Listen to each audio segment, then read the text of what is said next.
4일 현지 시각 미국 워싱턴주 시애틀에서 일단의 반전 시위대가 이란과의 전쟁 반대를 외치고 있다. 토요일인 이날 미국 전역에서 반전 시위 행진이 이어 시애틀 AFP 연합뉴스 도널드 트럼프 미국 대통령이 이란 군부 실세인 카셈 술레이마니 쿠드스 군 사령관 살해를 지시한 것은 이를 하나의 선택지로 제시했던 참모들조차 깜짝 놀랄 일이었다. 마이크 폼페이오 국무장관은 지난 3일과 한 인터뷰에서 술레이마니가 수백 명의 미국인과 이라크인 등을 죽일 수도 있는 임박한 공격을 계획하고 있었다는 점 등을 이유로 고립주의 노선과 적국들의 강하게 보이고픈 욕망 사이에서 흔들려온 트럼프 대통령이 이번에는 후자를 택했다는 것이다.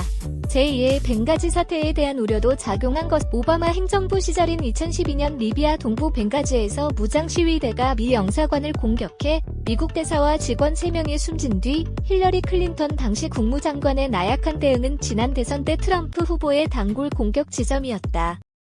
외부와 갈등이 고조될 때는 유권자들이 현직 대통령에게 힘을 실어주는 경향이 있기 때문이다. 공화당 일각에서는 오바마 행정부에서 부통령을 지낸 조 바이든이 민주당 대선 후보가 될 경우 트럼프 대통령이 중동 정책과 관련해 우유부단한 오바마 정부와 단호한 트럼프를 대조시켜 이득을 볼 수 있다는 의견도 나온다고는 전했다. 하지만 이라크 전쟁이나 아프가니스탄 전쟁에서 보듯 중동에서의 군사적 개입은 미 정부의 의도와 다른 방향으로 흘러갔다.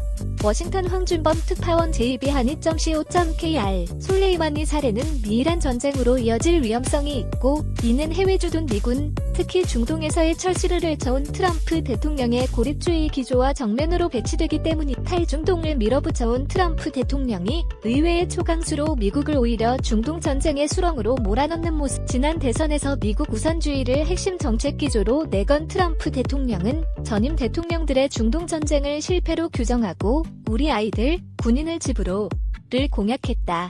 그는 지난해 10월 이슬람 국가 격퇴전에서 미군의 동맹이었던 쿠르드족을 내팽개쳤다는 비판을 들으면서도 시리아 동북부에서 미군을 트럼프 대통령은 또 2018년 이란의 합의에서 탈퇴한 뒤 이란에 대한 경제 제재를 가하하면서도 군사적 충돌은 회피하며 대화하자는 메시지를 보내왔다. 그러나 솔레이마니 살해는 이와 정반대 방향으로 여겨진다.